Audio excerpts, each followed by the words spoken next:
नमस्कार दोस्तों, रुक्मिणी क्लासेस के यूट्यूब चैनल में आपका स्वागत है। अपन ने पिछली क्लासों में गुरुत्वाकर्षण पढ़ा था, उसके बाद में ग्रहों पर कुछ चर्चा की थी। अपन ने लियो, जियो, मियो तीनों कक्षाओं की बात की थी जो ग्रहों में उपग्रह छोड़े जाते हैं उनकी। आज उसके बाद में अपन बात करते हैं भार पर। एक छोटा सा टॉपिक है भार, इसको कंप्लीट करते हैं। इसके साथ ही घर्षण भी आज करने की कोशिश करेंगे अपन।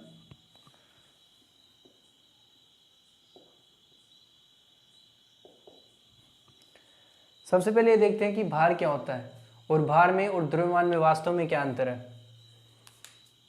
तो सबसे पहले देखते हैं अपन भार जो होता है, भार होता है किसी भी वस्तु के द्रव्यमान और जो उस पर गुरुत्वीय त्वरण लगता है उन दोनों का गुणनफल क्या होता है, भार। तो भार को अपन किस प्रकार परिभाषित करेंगे, वस्तु का द्रव्यमान तथा गुरुत्वीय त्वरण का गुणन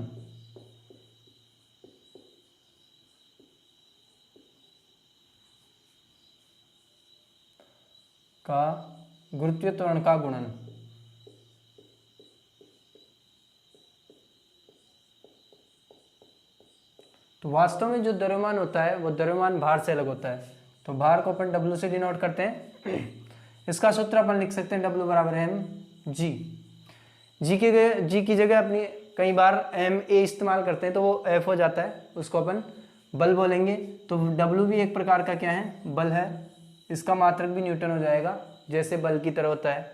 तो जो अपना भार होता है, जैसे जो अपन बोलते हैं कि मेरा भार 100 किलोग्राम है या मेरा भार 50 किलोग्राम है, तो ये वास्तव में जो होता है ये द्रव्यमान नहीं होता है, इसका मात्रक वास्तव में न्यूटन होता है। अपन इसको किलोग्राम में बोल देते हैं। जैसे मान लो जी का मान तो अपने को पता है कि 9.8 होता है, सामान्यतः माना जाता है, सब जगह यही हो ये पक्का नहीं है। जी का मान अलग अलग होता है। मैंने बताया था आपको, सबसे कम जी का मान होगा विषुवत रेखा पर, सबसे अधिक होगा ध्रुवों पर। तो जी का मान लगभग ये मान लिया जाता है अपने द्वारा। तो अपन माने यदि किसी वस्तु का भार अपने को 98 किलोग्राम दे रखा है, क्या देख रहा है, 98 किलोग्राम। तो इसके लिए अपन जो यदि ज्ञात करें इसका द्रव्यमान, तो W बराबर mg होता है। तो W का मान क्या आएगा, W जो अपना है वो 98 किलोग्राम दे रखा है और m का मान अपने को ज्ञात करना है। g का मान अपन जानते हैं 9.8, सामान्यतः ये मानते हैं। तो m का मान आ जाएगा 98 डिवाइड बाई 9.8। तो इससे अपन निकालेंगे, पॉइंट से यहाँ 0 लगा देंगे तो 10। तो वास्तव में जो व्यक्ति 98 किलोग्राम का है तो उसका द्रव्यमान वास्तव में कितना है, मात्र 10 किलोग्राम द्रव्यमान है। तो जो 98 अपन ने बोला W, वो 98 वास्तव में किलोग्राम नहीं होकर क्या था, न्यूटन था, जो भार था। तो ये भार पृथ्वी पर भार है, तो पृथ्वी के जी का मान अपन क्या मानते हैं, 9.8। किसी दूसरे ग्रह का ज्ञात करेंगे तो दूसरे ग्रह पर जैसे अपन ज्ञात करते हैं चंद्रमा के लिए, इसको नोट कर सकते हैं आप, नोट कीजिए इसको।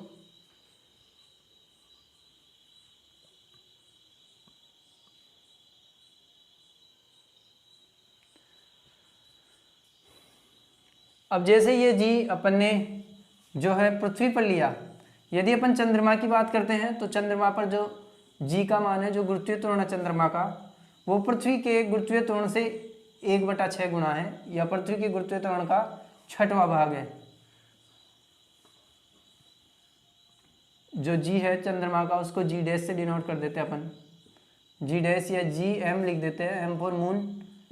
तो जो चंद्रमा का गुरुत्वाकर्षण है वो g डिवाइड बाई 6 है। यदि अपन ज्ञात करते हैं किसी व्यक्ति का भार, जैसे इस प्रकार के न्यूमेरिकल्स कुछ अपने आ जाते हैं एग्जाम्स में, कि किसी व्यक्ति का भार, एक क्वेश्चन करते हैं, किसी व्यक्ति का भार पृथ्वी पर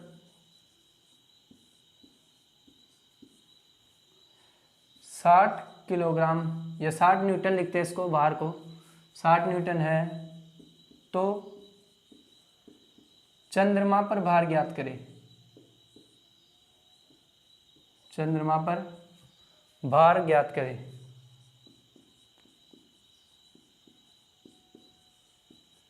तो ऐसे क्वेश्चंस कई बार अपने को एग्जाम्स में पूछे जाते हैं। तो इस प्रकार के क्वेश्चंस को अपन कैसे करेंगे, तो इसके लिए अपन देखते हैं कि जो जी है चंद्रमा का द्रव्यमान है, जो अपन ने लिखा कि चंद्रमा का द्रव्यमान g/6 है।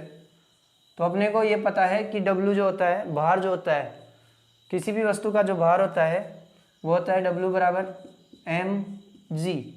मतलब जो 60 है उसके अंदर m भी है और g से भी गुणा कर रखा है अपन ने, m को g से गुणा करके 60 न्यूटन आया।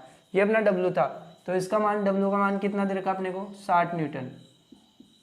अब यदि अपन बोलते हैं कि चंद्रमा के लिए W का मान ज्ञात करें तो m फॉर मून, तो Wm का मान ज्ञात करेंगे तो 60 को अपन किससे भाग दे देंगे, 6 से, क्योंकि जो g का मान है वो 1/6 है, जो gm का मान है उसका g का 1/6 है, तो ये 10 न्यूटन। मतलब चंद्रमा पर ये जो आदमी है जिसका 60 न्यूटन भार है वो चंद्रमा पर हल्का होगा और इसका भार मात्र 10 न्यूटन होगा। इसका रीजन ये है कि चंद्रमा का गुरुत्वाकर्षण इतना प्रबल नहीं है जितना कि अपने पृथ्वी का गुरुत्वाकर्षण है। तो पृथ्वी के गुरुत्वाकर्षण का 1/6वां भाग चंद्रमा का गुरुत्वाकर्षण है। इसके कारण वहाँ पर जो भार लगेगा वो कम लगेगा। इसके कारण कभी अपन देखते हैं यदि चंद्रमा की कोई फोटो देते हैं अपने को, किसी व्यक्ति की चंद्रमा पर पहुँचने वाले की, तो अपन देखते हैं कि उसको उछलता हुआ दिखाया जाता है। वो ऐसे लगता है जैसे चलता है तो जैसे उछल ही रहा है वो। तो उसका यही रीजन है कि पृथ्वी का जो गुरुत्वाकर्षण है उतना प्रबल गुरुत्वाकर्षण चंद्रमा का नहीं है। तो इसके कारण ये जो W आएगा ये 10 न्यूटन आ जाएगा। तो इस प्रकार से अपन इस प्रकार के क्वेश्चनों को सॉल्व कर सकते हैं। नोट कीजिए आप इसको।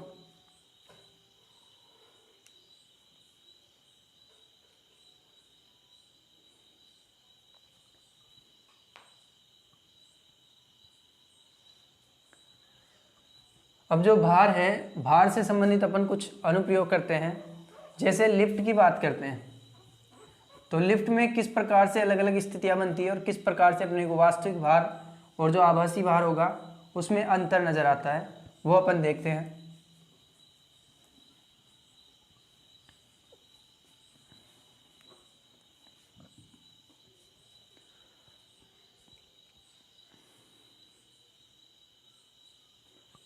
लिफ्ट के लिए अपन देखते हैं पहली जो सिचुएशन है,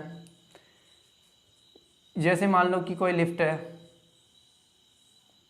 इसके अंदर कोई आदमी खड़ा है, तो इस आदमी पर जो लगने वाला इसका आदमी का जो वास्तविक भार है और जो आभासी भार है उसमें किस प्रकार से अंतर आता है, उसके लिए अपन 3-4 जो इसकी सिचुएशंस बनती है वो 3-4 केसेस के देखते हैं। पहली सिचुएशन होगी,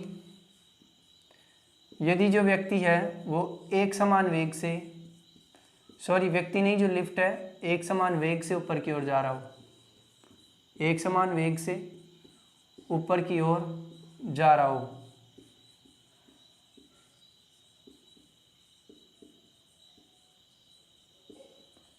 अब ये एक समान वेग से चाहे ऊपर जाए या नीचे आए, वेग का मान क्या है, समान है।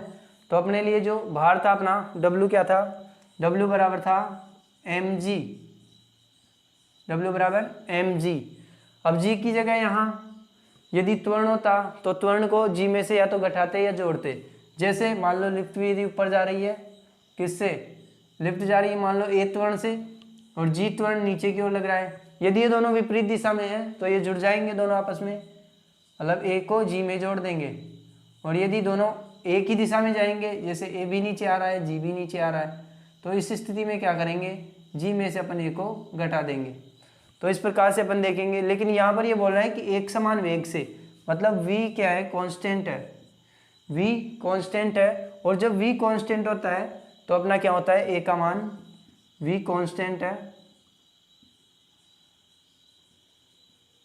जब v कांस्टेंट है तो a का मान क्या होता है, हमेशा 0 होता है। जब a का मान 0 है तो W बराबर क्या हो जाएगा, mg, सीधा सीधा। मतलब इसका मतलब क्या सिद्ध होता है इससे, कि जब एक समान वेग से ऊपर जा रहा हो तो उस स्थिति में जो भार होता है, वास्तविक भार, वो आभासी भार के बराबर होगा। तो अतः यहाँ लिख सकते हैं अपन वास्तविक भार बराबर आभासी भार। यह अपनी प्रथम स्थिति बनती है, नोट कीजिए इसको। फिर द्वितीय स्थिति देखते हैं अपन, जिसके अंदर कुछ त्वरण के साथ ऊपर की ओर लिफ्ट जा रही हो, तो उस स्थिति में वास्तविक और आभासी भार में अंतर देखेंगे अपन।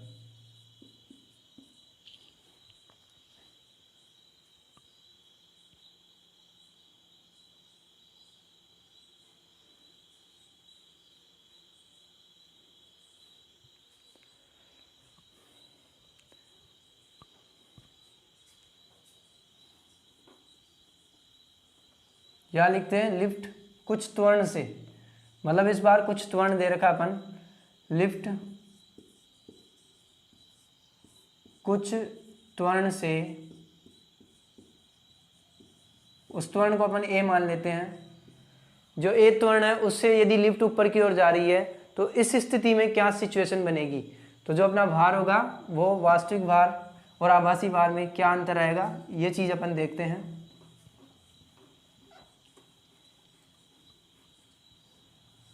तो ये लिफ्ट है, लिफ्ट में एक आदमी बैठा हुआ है, ये लिफ्ट जा रही है ऊपर की तरफ ए त्वरण से, और लेकिन इस पर जी हमेशा नीचे की ओर लगेगा, क्योंकि गुरुत्वीय बल जो गुरुत्वाकर्षण बल है वो हमेशा नीचे की ओर लगेगा, पृथ्वी की ओर लगेगा, और पृथ्वी की तरफ जी लगेगा, तो जी का मान जो गुरुत्वाकर्षण बल लगेगा तो उसमें त्वरण क्या होगा, जी, जिसको अपन गुरुत्वीय त्वरण बोलते हैं, जिसका मान 9.8 माना जाता है मीटर प्रति सेकंड स्क्वायर। तो ये ए है और ये जी है, दोनों विपरीत दिशा में लग रहे हैं। अब जब इसका भार W है तो m है, वास्तविक भार क्या होगा, W बराबर mg, लेकिन जब ये त्वरण ऊपर की ओर लग रहा है एक, और जो गुरुत्वाकर्षण बल है जो गुरुत्वीय त्वरण है वो नीचे की ओर लग रहा है, इस स्थिति में जो g है उसके अंदर ये जुड़ जाएगा, क्योंकि दोनों विपरीत दिशा में जा रहे हैं। मैंने अभी बताया कि सेम दिशा में जाएंगे तो अपन घटा देंगे और विपरीत दिशा में जाएंगे तो इनको जोड़ देंगे। तो अपन ने देखा कि W बराबर mg प्लस a, इसको सॉल्व करते हैं तो ये आता है W बराबर mg प्लस ma। तो इससे अपन सीधा सीधा ये बता सकते हैं कि ये जो था ये वास्तविक भार था, ये जो था ये वास्तविक भार था। तो यहाँ पर अपन देख सकते हैं कि जो W डैश है इसको W डैश से डिनोट कर देंगे, जो W डैश है और W डैश का मान mg जो है mg W के बराबर है, W प्लस ma। तो इससे क्या सिद्ध हो रहा है, इससे ये सिद्ध हो रहा है कि जो वास्तविक ये W डैश जो है ये क्या है, ये आभासी भार है। W डैश क्या है अपना, W डैश अपना आभासी भार है, ये आभासी भार है। तो जो व्यक्ति का आभासी भार है वो क्या हो रहा है, आभासी भार W से ज़्यादा है, क्योंकि W तो mg के बराबर है, इसमें ma और जुड़ रहा है। तो अपन इसको लिख सकते हैं कि जो W डैश है इज ग्रेटर देन W। इसका क्या मतलब हुआ कि जो वास्तविक भार है वो आभासी भार से कम है। ये देखो ये आभासी भार है W डैश से, जिसको डिनोट कर रहे हैं अपन, और जो W है ये वास्तविक भार है, तो वास्तविक भार से हमेशा बड़ा रहेगा जब एक समान त्वरण से, जब त्वरण से कोई वस्तु लिफ्ट के अंदर कोई भार वाली वस्तु या कोई आदमी ऊपर की ओर जा रहा होगा, तो जो W डैश है जो आभासी भार है वो वास्तविक भार से अधिक होगा। नोट कीजिए, ये दूसरी स्थिति थी अपनी। अब तीसरी स्थिति पर चर्चा करेंगे। तीसरी स्थिति अपनी होगी कुछ त्वरण के साथ यदि कोई वस्तु लिफ्ट में नीचे की ओर आ रही होगी। नोट कीजिए इसको।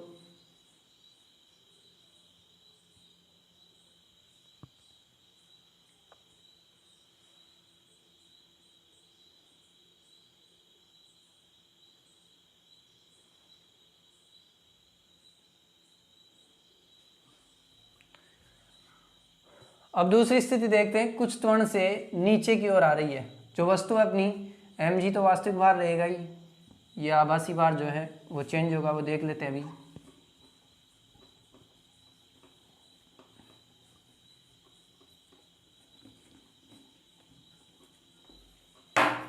अब यदि W बराबर जो mg है इससे लिफ्ट कुछ त्वरण से कहाँ आ रही है, नीचे की ओर आ रही है, तो नीचे की ओर आ रही है, इसमें अपनी दो सिचुएशन बनती है। पहली जो सिचुएशन अपन देखते हैं, पहली सिचुएशन बनेगी यदि a का मान g से कम हो। पहली सिचुएशन ये देखते हैं, ये जो अपना है लिफ्ट है जो नीचे की ओर आ रही है, इस बार यदि a जो है a is less than g हो, यदि g का मान बड़ा हो और a का मान छोटा हो, तो इस स्थिति में जो अपना लिफ्ट जो होगी वो एक ही दिशा में दोनों जा रही है।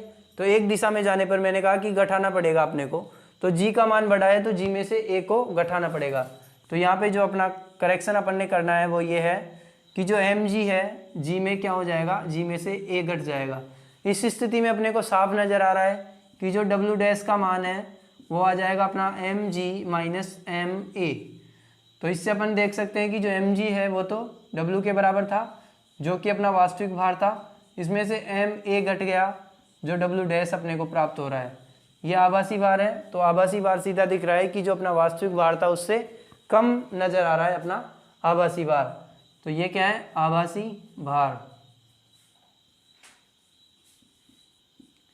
तो इसमें अपन सीधा लिख सकते हैं कि डब्ल्यू डैश जो है वो डब्ल्यू से कम है। जब लिफ्ट नीचे की ओर आ रही होगी, जो त्वरण है उस त्वरण का मान गुरुत्वीय त्वरण से कम होगा, उस स्थिति में जो डब्ल्यू डैश का मान है वो डब्ल्यू से कम होगा, मतलब जो वास्तविक भार है वो अधिक होगा, आभासी भार कम होगा। अपने को कम भार नजर आएगा लिफ्ट यदि नीचे किसी त्वरण से नीचे की ओर आ रही होगी। तो नोट कीजिए इसको।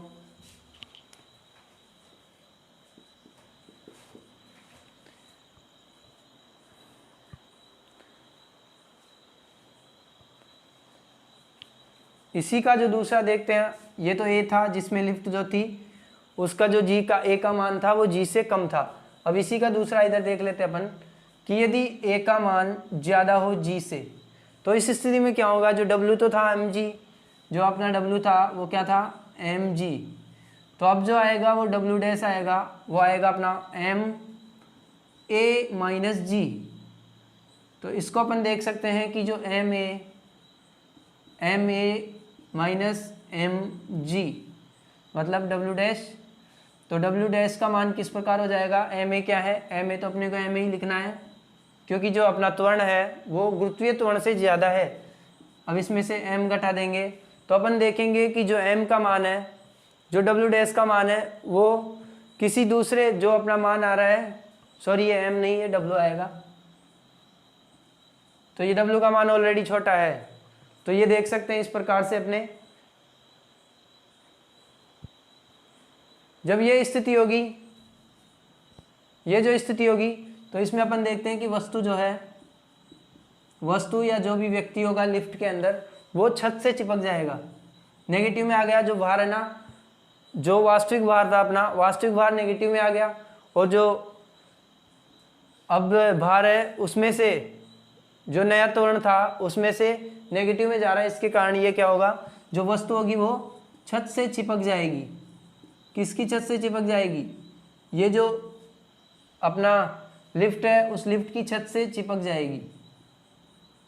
वस्तु का क्या होगा, वस्तु लिफ्ट की छत से चिपक जाएगी। तो इसकी दूसरी स्थिति बनती है जब ए का मान अपन जी से ज़्यादा कर देते हैं, तो इस स्थिति में वस्तु छत से चिपक जाएगी। और इस स्थिति में देखा अपन ने कि वास्तविक भार का मान ज़्यादा है आभासी भार से। नोट कीजिए इनको। फिर इसका अगला जो कराते हैं कि लिफ्ट की डोरी यदि टूट जाती है तो उस स्थिति में भार, वास्तविक भार और आभासी भार में क्या अंतर आता है, किस प्रकार फर्क पड़ता है वो देखते हैं।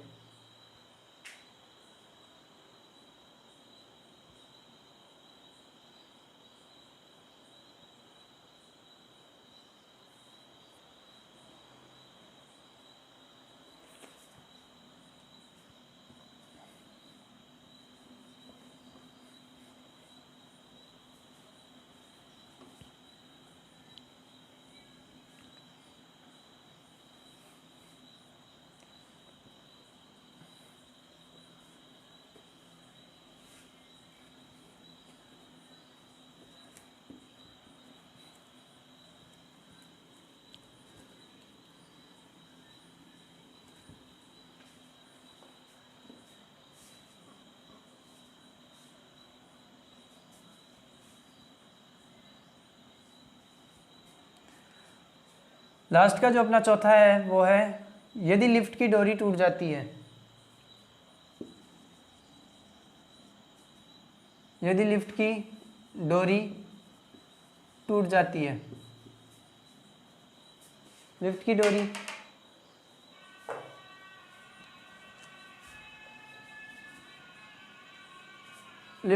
टूट जाती है तो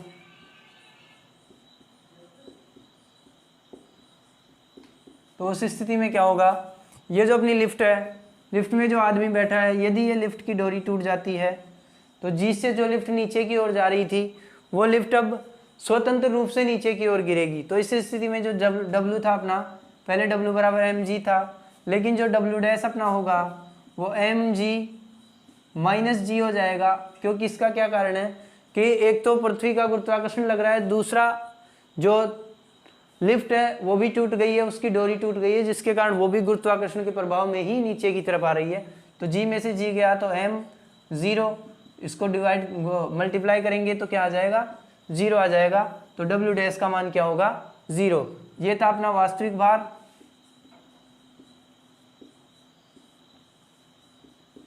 और ये था अपना आभासी भार। तो इसमें अपन लिख सकते हैं कि यदि लिफ्ट स्वतंत्रता पूर्वक गिरे तो इस स्थिति में जो आभासी भार होगा वो 0 होगा। आभासी भार जो है वो 0 होगा। यदि लिफ्ट में कोई व्यक्ति होगा और वो नीचे की ओर गिरेगा तो उसका आभासी भार 0 होगा, कोई वस्तु होगी तो उसका भी आभासी भार 0 होगा। नोट कीजिए।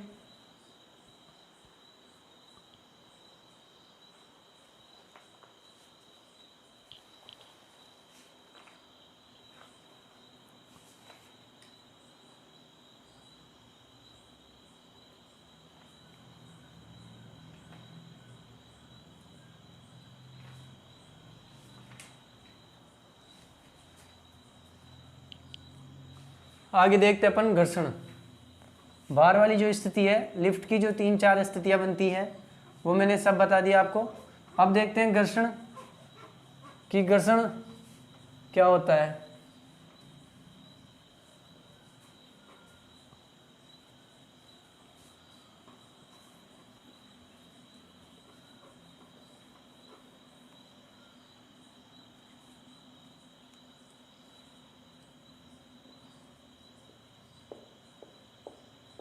घर्षण जिसको फ्रैक्शन बोलते हैं इंग्लिश में। तो जो घर्षण है, वास्तव में जो घर्षण है वो एक विरोधी बल है। यह किसी गति का विरोध करता है, इसको विरोधी बल भी कहते हैं। लेकिन वास्तव में घर्षण के कारण, घर्षण के बिना गति भी संभव नहीं है, ये विरोधी बल भी होता है। मतलब एक विरोधाभास वाली स्थिति अपने को नजर आती है कि ये एक विरोधी बल है, ये अपने को पता है कि एक विरोधी बल है, लेकिन इसके बिना गति संभव नहीं है, ये भी अपने को पता है। तो घर्षण बल के लिए आप नोट कीजिए कि घर्षण बल एक विरोधी बल होता है जो वस्तु की गति का विरोध करता है। विरोधी बल है, वस्तुओं की गति का क्या करता है, ये विरोध करता है। वस्तुओं की गति का विरोध करता है, लेकिन फिर भी गति इसी के कारण संभव है। वस्तुओं की गति का विरोध करता है। और लास्ट में ये भी लिख सकते हैं लेकिन इसके कारण गति संभव है। लेकिन इसके कारण गति संभव है।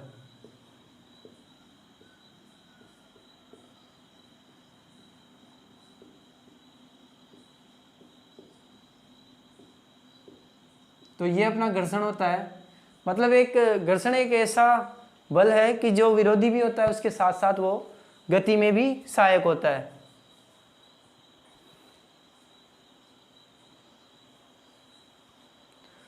तो घर्षण जो है वो सतह से संबंधित रहता है। सतह से संबंधित लगने वाला बल है ये। सतह खुरदरी होगी या चिकनी होगी, इस पर निर्भर करता है ये, खुरदरी या चिकनी। जो चिकनी सतह होगी उस पर घर्षण न्यूनतम लगता है, घर्षण न्यूनतम, और जो खुरदरी सतह होगी उसमें घर्षण अधिकतम लगता है, घर्षण अधिकतम लगता है। अब एक चीज देखने की यह है कि यदि ये सतह खुरदरी है लेकिन यहाँ पर घर्षण अधिक लग रहा है, लेकिन गति भी यहीं पर संभव है, गति भी यहीं पर संभव है। कभी भी देखना बर्फ पर फिसला जाता है, बर्फ पर चल नहीं सकते, उसका कारण है कि वहाँ पर न्यूनतम है, घर्षण का मान न्यूनतम है, इसके कारण वहाँ पर चलना दुभर होता है। इसीलिए अपन देखते हैं कि जब बर्फबारी हो जाती है किन्हीं क्षेत्रों में तो वहाँ पर सड़कों पर जो है मिट्टी बिछाई जाती है ताकि पर्याप्त घर्षण लग सके और गति आराम से हो सके।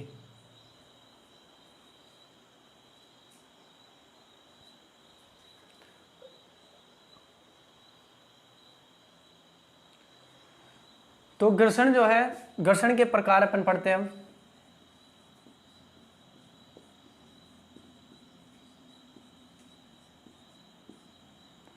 तो घर्षण का जो पहला प्रकार है वो है स्थिर घर्षण। स्टैटिक घर्षण जिसे बोलते हैं, स्थिर घर्षण। ये जो घर्षण है ये किसी स्थिर वस्तु की गति का विरोध करता है, किसी स्थिर वस्तु की गति का विरोध करता है।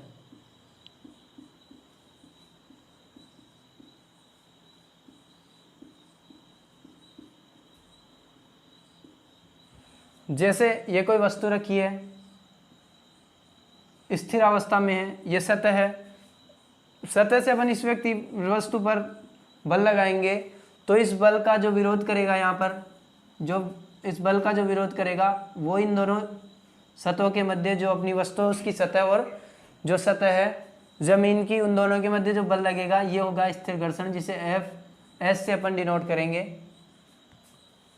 सॉरी एस से। तो इसके लिए जो अपन इसका जो फॉर्मूला लिखेंगे वो लिखेंगे F is equal to M S M G. ये एम एस है, ये घर्षण स्थिर घर्षण नियतांक है, स्थिर घर्षण नियतांक या स्थिरांक भी बोल देंगे इसको, जो चाहो बोल सकते हो, नियतांक या स्थिरांक। तो ये अपना जो है स्थिर घर्षण है, किसी वस्तु पर किसी वस्तु की गति का विरोध करता है, तो ये एफ एस बोलेंगे इसको अपन, क्योंकि स्टैटिक की बात हो रही है, स्टैटिक फ्रैक्शन।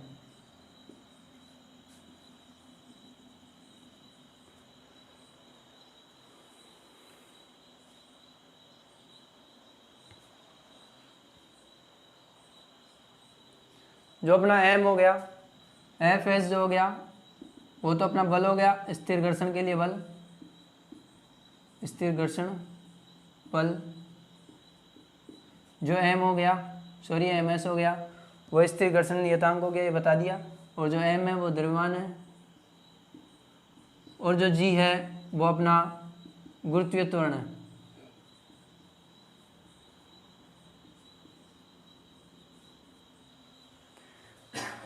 अगला जो घर्षण है, जो घर्षण का दूसरा पार्ट है वो होता है सर्पी घर्षण। सर्पी घर्षण होता है किन्हीं दो वस्तुओं को अपन खिसकाएंगे, घसीटेंगे, तो उस स्थिति में जो सर्पी घर्षण लगेगा उन पर, स्लाइडिंग फ्रिक्शन जिसको बोलेंगे अपन, इसको नोट कीजिए। दूसरा यहाँ लिखा देता हूँ मैं,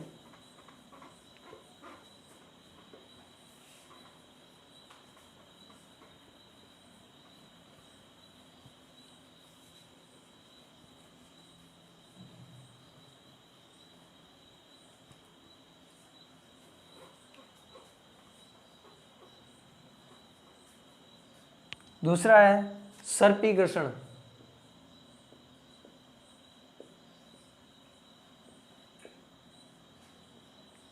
सर्पी घर्षण, जो सर्पी घर्षण है इसका जो मान होगा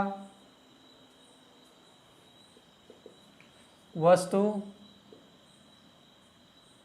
को खिसकने या खिसकने पर जो लगने वाला जो घर्षण होता है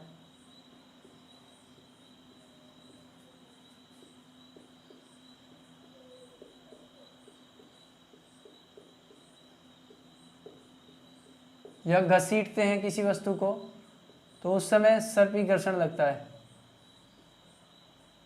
घसीटते हैं तो उस समय जो घर्षण लगता है वो है अपना सर्पी घर्षण। तो सर्पी घर्षण है, सर्पी घर्षण जो होगा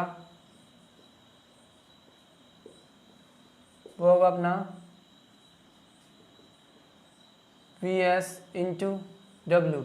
डब्ल्यू जो अपना भार है जिसको अपन mg बोल देंगे, W जो अपना भार है जिसको W बराबर क्या होगा mg, जो अपन ने नीचे लिखा ms mg, तो यहाँ पर Vs और लिख दिया, mg की जगह सीधा W लिख दिया। W क्या है, भार है, तो ये क्या है, ये सर्पी घर्षण नियतांक है, सर्पी घर्षण नियतांक। और जो लास्ट और जो तीसरा अपना घर्षण है वो है लोटनी घर्षण।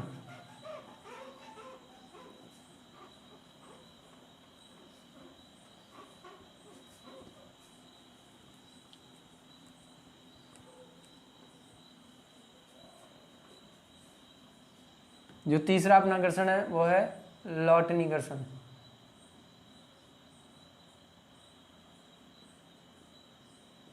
ये जो घर्षण है लुढ़कती हुई वस्तुओं में लगता है, लुढ़कती हुई वस्तुओं में लगने वाला घर्षण।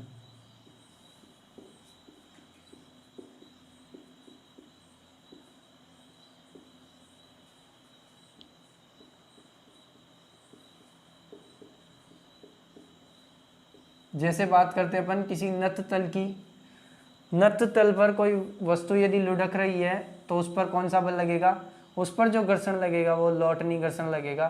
तो इन दोनों के मध्य जो घर्षण लगेगा लॉटनी घर्षण लगेगा।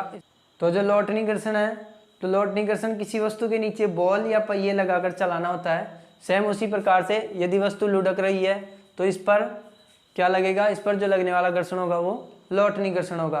तो घर्षण का जो बल का जो मान होता है उसका मान देखो किस प्रकार से होता है। जो स्थिर घर्षण होता है,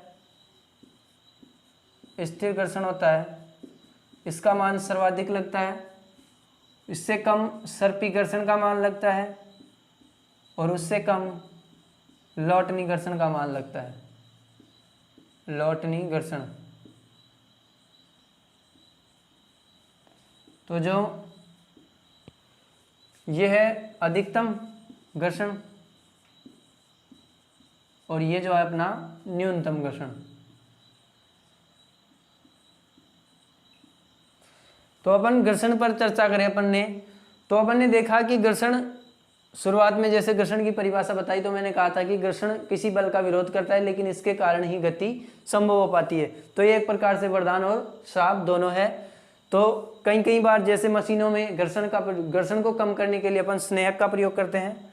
तो घर्षण को कम करने के लिए किसका प्रयोग किया जाता है, घर्षण को कम करने के लिए मशीनरी या मशीनरी में स्नेहक, लुब्रिकेंट जिसे कहते हैं, स्नेहक का प्रयोग किया जाता है, स्नेहक का प्रयोग किया जाता है।